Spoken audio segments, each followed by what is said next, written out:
Hello friends, ನಿಮ್ಮ ಹಸುವಿನ ಹೊಟ್ಟೆ ಉಬ್ಬರಿಸ್ಕೊಂಡಿದ್ದರೆ ಸರಿ ಹೋಗಬಹುದೇನೋ ಅಂತ ಕಾಯಬೇಡಿ.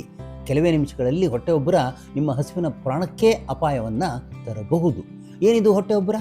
ಸ್ನೇಹಿತರೆ, ನಾನು ಡಾಕ್ಟರ್ ಎಸ್ ಪಿ ರವಿಕುಮಾರ್ ಮತ್ತೊಮ್ಮೆ ನಿಮ್ಮನ್ನು ಚಾನಲ್ಗೆ ಸ್ವಾಗತಿಸ್ತಾ ಬನ್ನಿ. ಈ ದಿನ ಕೆಲವೇ ನಿಮಿಷಗಳಲ್ಲಿ ದನಗಳ ಪ್ರಾಣ ತೆಗೆಯುವ ಹೊಟ್ಟೆ ಉಬ್ಬರದ ಬಗ್ಗೆ ಹೆಚ್ಚಿನ ಮಾಹಿತಿ ಪಡೆಯೋಣ.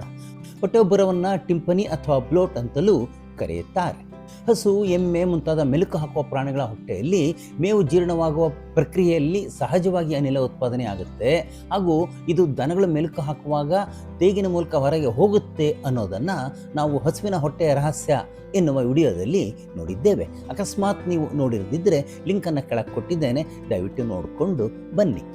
ಜೀರ್ಣವಾಗುವ ಪ್ರಕ್ರಿಯೆಯಲ್ಲಿ ಉತ್ಪನ್ನವಾದ ಅನಿಲ ಕಾರಣಾಂತರದಿಂದ ಹೊರ ಹೋಗದೆ ರೂಮೇನಿನಲ್ಲಿಯೇ ಶೇಖರವಾಗ್ತಾ ಹೋಗಿ ಹೊಟ್ಟೆ ಊದ್ಕೊಳ್ಳೋದನ್ನು ಬ್ಲೋಟ್ ಅಥವಾ ಟಿಂಪನಿ ಅಂತ ಹೇಳಲಾಗ್ತದೆ. ಹೊಟ್ಟೆ ಉಬ್ಬರ ಏಕೆ ಅಪಾಯಕಾರಿ? ಉಬ್ಬಿದ ಹೊಟ್ಟೆ ಕೇವಲ ರೂಮೇನಿನ ಸಮಸ್ಯೆಯಾಗಿ ಉಳಿಯೋದಿಲ್ಲ. ಉಬ್ಬಿದ ರೂಮೆನ್ ಡಯಾಫ್ರಮ್ ಮೇಲೆ ಒತ್ತಡ ಹಾಕೋದ್ರಿಂದ ಶ್ವಾಸಕೋಶಗಳು ಪೂರ್ಣವಾಗಿ ಎಕ್ಸ್ಪ್ಯಾಂಡ್ ಆಗದೆ ಉಸಿರಾಟಕ್ಕೆ ತೊಂದರೆ ಆಗುತ್ತೆ. ಹೊಟ್ಟೆ ಉಬ್ಬರ ಜಾಸ್ತಿ ಇದ್ದಾಗ ಚಿಕಿತ್ಸೆ ದೊರಕದಿದ್ದರೆ ರಕ್ತ ಸಂಚಾರಕ್ಕೂ ಅಡಚಣೆಯಾಗಿ ಪ್ರಾಣಕ್ಕೆ ಅಪಾಯವಾಗಬಹುದು.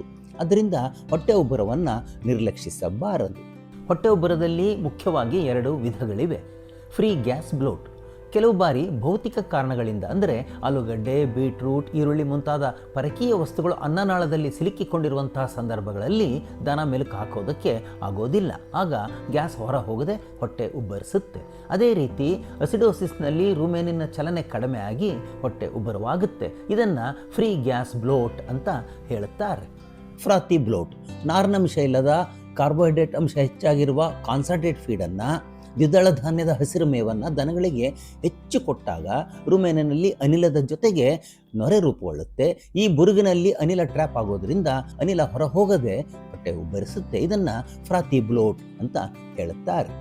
ಚಿಹ್ನೆಗಳು: ದನದ ಎಡಗಡೆಯ ಹೊಟ್ಟೆ ಪಕ್ಕೆಲುಬಿಗಿಂತ ಮುಂದಕ್ಕೆ ಉಬ್ಕೊಂಡಿರುತ್ತೆ.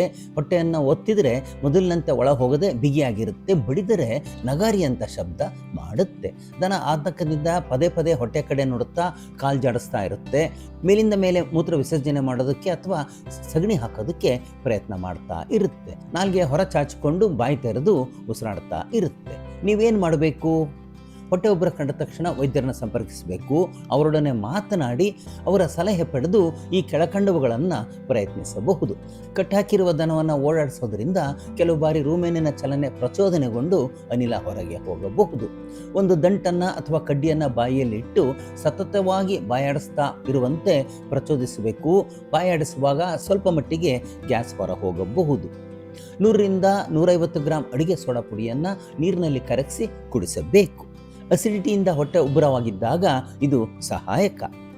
1/4 ಲೀಟರ್ನಿಂದ ಅರ್ಧ ಲೀಟರ್ವರೆಗೆ ಯಾವುದಾದರೂ ಅಡುಗೆಗೆ ಉಪಯೋಗಿಸುವ ಎಣ್ಣೆಯನ್ನು ಕುಡಿಸೋದ್ರಿಂದ ಫ್ರಾತಿ ಬ್ಲೋಟ್ ಕಡಿಮೆಯಾಗುತ್ತೆ. ಆದರೆ ದನಗಳಿಗೆ ಕುಡಿಸಿ ಅಭ್ಯಾಸವಿರುವವರು ಮಾತ್ರ ಸೋಡಾ ಪುಡಿಯನ್ನು ಅಥವಾ ಎಣ್ಣೆಯನ್ನು ಕುಡಿಸಬೇಕು. ಬಲವಂತವಾಗಿ ಕುಡಿಸುವಾಗ ದ್ರವ ಶ್ವಾಸಕೋಶಕ್ಕೆ ಹೋಗಿ ಅಪಾಯವಾಗುವ ಸಾಧ್ಯತೆ ಇದೆ. ಈ ಬಗ್ಗೆ ತುಂಬ ಎಚ್ಚರಿಕೆ ಅಗತ್ಯ. ನಿಮ್ಮ ವೈದ್ಯರು ಸಲಹೆ ನೀಡಿದಲ್ಲಿ ಮಾತ್ರ ಇವುಗಳನ್ನು ಪ್ರಯತ್ನಿಸಬೇಕು. ಚಿಕಿತ್ಸೆ: ವೈದ್ಯರು ನೇರವಾಗಿ ಹೊಟ್ಟೆಯೊಳಗೆ ಸ್ಟೊಮಕ್ ಟ್ಯೂಬ್ ಅನ್ನುವಂಥ ಪೈಪ್ ಹಾಕಿ ಗ್ಯಾಸನ್ನು ಹೊರಗೆ ತೆಗಿತಾರೆ. ಇದು ಸಾಧ್ಯವಾಗದಿದ್ದರೆ ಅಥವಾ ತುರ್ತು ಪರಿಸ್ಥಿತಿಯಲ್ಲಿ ಹೊಟ್ಟೆಗೆ ದಪ್ಪವಾದ ಸೂಜಿ ಅಥವಾ ಟ್ರೋಕರ್ ಎನ್ನುವ ಉಪಕರಣವನ್ನು ಉಪಯೋಗಿಸಿ ರೂಮೇನಿನಿಂದ ಗ್ಯಾಸನ್ನು ನೇರವಾಗಿ ಹೊರ ತೆಗಿತಾರೆ.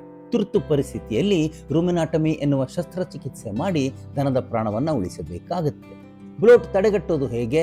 ದನಗಳಿಗೆ ದ್ವಿದಳ ಧಾನ್ಯದ ಹಸಿರು ಮೇವನ್ನಾಗಲಿ ಅಥವಾ ಫೀಡನ್ನಾಗಲಿ ಒಂದೇ ಬಾರಿಗೆ ಹೆಚ್ಚಿನ ಪ್ರಮಾಣದಲ್ಲಿ ಕೊಡಬಾರದು. ಫೀಡನ್ನು, ಮೇವನ್ನು ಬದಲಾಯಿಸುವಾಗ ಒಮ್ಮೆಲೆ ಬದಲಾಯಿಸಬಾರದು. ಸ್ವಲ್ಪವೇ ಹೊಸ ಆಹಾರವನ್ನು ಪರಿಚಯಿಸಬೇಕು. ಮೇವಿನಲ್ಲಿ ಸಾಕಷ್ಟು ನಾರಿನಂಶ ಇರೋದನ್ನು ಖಾತ್ರಿಪಡಿಸಿಕೊಳ್ಳಬೇಕು. ಇಬ್ಬನಿ ಬಿದ್ದಿರುವ ದ್ವಿದಳ ಧಾನ್ಯದ ಹುಲ್ಲು ಬ್ಲೋಟ್ ಉಂಟು ಮಾಡಬಹುದು. ಆದ್ದರಿಂದ ಹುಲ್ಲು ಒಣಗುವವರೆಗೆ ಮೇಯಿಸಬಾರದು. ಹೊಟ್ಟೆ ಉಬ್ಬರ ಕಂಡಾಗ ತಕ್ಷಣ ವೈದ್ಯರನ್ನು ಸಂಪರ್ಕಿಸಬೇಕು. ತಡವಾದರೆ ಜೀವಕ್ಕೆ ಅಪಾಯವಾಗಬಹುದು. ಸ್ನೇಹಿತರೆ, ಇದು ಬ್ಲೋಟ್ ಬಗ್ಗೆ ಮಾಹಿತಿ. ಈ ಮಾಹಿತಿ ಇಷ್ಟ ಆದರೆ ಲೈಕ್ ಮಾಡಿ, ಶೇರ್ ಮಾಡಿ. ನೀವು ಇದುವರೆಗೂ ಚಾನಲಿಗೆ ಸಬ್ಸ್ಕ್ರೈಬ್ ಮಾಡಿರೋದಿದ್ದರೆ ತಕ್ಷಣ ಸಬ್ಸ್ಕ್ರೈಬ್ ಮಾಡಿ ಅಂತ ಕೋರ್ತಾ ಈ ವಿಡಿಯೋನ ಮುಗಿಸ್ತಾ ಇದ್ದೇನೆ. ಮತ್ತೆ ನಿಮ್ಮ ಭೇಟಿ ಮುಂದಿನ ವಿಡಿಯೋದಲ್ಲಿ. ನಮಸ್ಕಾರ.